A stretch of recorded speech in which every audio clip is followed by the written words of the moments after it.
ادھر لاہور کے حلقہ این 129 پر ضمنی انتخاب کے لیے پولنگ جاری ہے۔ پولنگ سٹیشنز پر شہریوں کی تعداد کم دکھائی دے رہی ہے۔ مزید جان لیتے ہیں، بابو صابو کے علاقے میں موجود ہے نو نیوز کے نمائندے محمد تیمور۔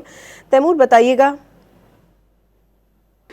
جی بالکل، لاہور کے حلقہ این 129 میں ضمنی انتخابات کا جو سلسلہ ہے وہ جاری ہے اور ووٹنگ کا عمل بھی اس وقت جاری ہے، مگر ہم جتنے بھی آج پولنگ سٹیشنز ہم نے پھرے ہیں، چاہے وہ مرکزی ہے، چھوٹا بڑا پولنگ سٹیشن ہے، وہاں پر گہما گہمی جو ہے وہ انتہائی کم دکھائی دے رہی ہے۔ کئی ٹائم کے بعد کے آدھے گھنٹے کے بعد دو چار ووٹرز جو ہے وہ آ رہے ہیں، تو اس وقت وہ رنگ جو ہے لاہور کے اندر ہوتا ہے عموماً انتخابات کے دوران، وہ دکھائی ہمیں نہیں دے رہا۔ اس وقت میں جو بابو صابو کا پولنگ سٹیشن ہے 228، اس وقت میں وہاں پر موجود ہوں۔ یہ جو یوسی ہے یہ تنگ گلیوں کے اوپر مشتمل ہے، ساتھ بازار بھی ہیں، مگر یہاں پر بھی وہ چیز جو دکھائی نہیں دے رہی کہ یہاں پر بڑی تعداد میں لوگ آئیں، اپنا ووٹ کاسٹ کریں۔ اب دوپہر کا تقریباً وقت جو ہے وہ ہو چکا ہے، مگر صورتحال اب تک وہ بنتی ہوئی دکھائی نہیں دے رہی کہ ووٹر ٹرن آؤٹ بہت زیادہ ہو۔ اس حلقے کے اندر مجموعی طور پر 17 جو امیدوار ہیں وہ مد مقابل ہیں، مگر ان میں سب سے زیادہ جو مقابلہ جو دیکھا یہ جا رہا تھا کہ مسلم لیگ نون کے حافظ میاں نعمان اور